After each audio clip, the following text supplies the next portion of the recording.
చెప్పేసి రాజకీయాల్లోకి వచ్చాడు. రాజకీయాల్లోకి రావటమే తడవు.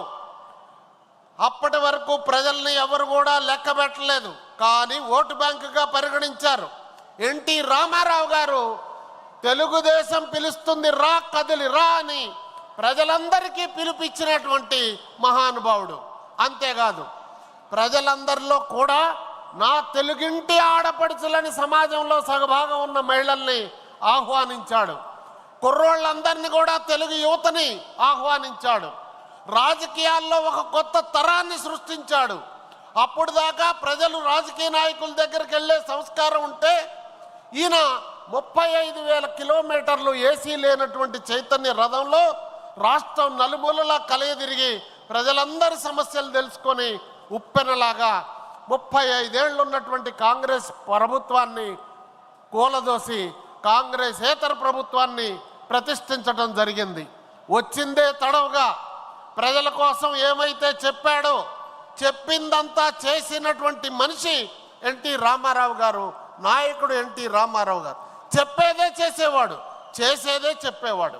అంతేకాదు ఆ క్రమంలో ఒకసారి విలేకరులు అడిగారు, సార్ మీరు అన్ని పార్టీలకి ఢిల్లీలో హైకమాండ్ ఉంది, మరి మీరేగా హైకమాండ్ అంటే, కాదు నాకు ప్రజలే హైకమాండ్ అని చెప్పాడు. మీది మరి కమ్యూనిజం ఉంది, సోషలిజం ఉంది, క్యాపిటలిజం ఉంది, మరి మీరు వచ్చి కొత్తగా ప్రజలకు చేసేది ఏంటని అడిగారు. నాది మానవతావాదం బ్రదర్, నీ కమ్యూనిజమైనా సోషలిజమైనా క్యాపిటలిజమైనా ప్రజల మానవాళి బాగుకే కదా పనిచేసేది, నేను దానికోసం పనిచేస్తానని చెప్పి కట్టుబడి చివరి వరకు పనిచేశాడు. ఆయన ఆ రోజు కిలో బియ్యం 2 రూపాయలు ఇస్తే ఏమనుకున్నారు, ఏ రామారావు గారికి పాలన తెలియదన్నారు. కానీ ఈ రోజుకి ప్రపంచ దేశాలన్నీ కూడా మొట్టమొదటి సమావేశం అయితే అధినేతలందరూ ఆహార భద్రత ఫుడ్ సెక్యూరిటీ అని మాట్లాడుతుంటారు. ఆ ఫుడ్ సెక్యూరిటీ ఆహార భద్రత పేదోడికి ఇచ్చిన మహానుభావుడు, పేదోడు ఆకలి తీర్చిన మహానుభావుడు ఎన్టీ రామారావు గారు. అది ఈ రోజుకి ప్రపంచ దేశాలు అమలు చేస్తున్నాయి. భారతదేశ ప్రభుత్వాలు, ఎన్ని రాష్ట్రాల ప్రభుత్వాలు అన్న ఎన్టీ రామారావు గారి భావజాలాన్ని, సిద్ధాంతాలనే ఇప్పటికీ అమలు చేస్తున్నారు. మీరు తెలుసుకోవాల్సినటువంటి విషయం ఏమిటంటే, ఆ రోజున ఆయన పక్కా ఇళ్ళు పెడితే ఈ రోజు ప్రభుత్వాలు అన్నీ చేస్తున్నాయి. ఆ రోజు ఆయన పెన్షన్ పథకం పెడితే ఈ రోజున పెన్షన్ భారతదేశం అంతా అమలు చేస్తూ ఉన్నారు. ఈ విధంగా అన్నగారి భావజాలం భావితరాలకి తెలియజేయాల్సిన బాధ్యత మనందరి మీద ఉంది.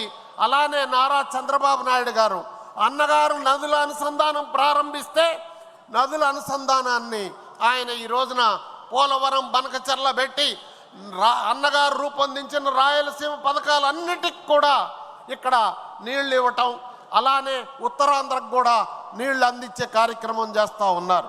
అన్నగారు చేసిన ఈ మొత్తం కార్యక్రమాలు బాబు గారు అమలు చేస్తూ ఉన్నారు.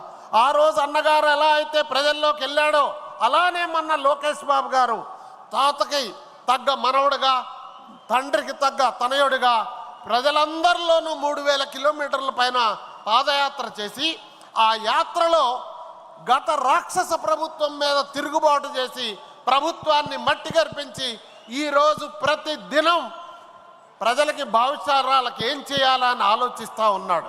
అందులో భాగమే నిన్న 6 పాయింట్ల పథకం అన్నగారు ఆ రోజు ఇచ్చిన విధంగా ఈరోజు భావితరాలకు అందజేస్తూ ఉన్నారు.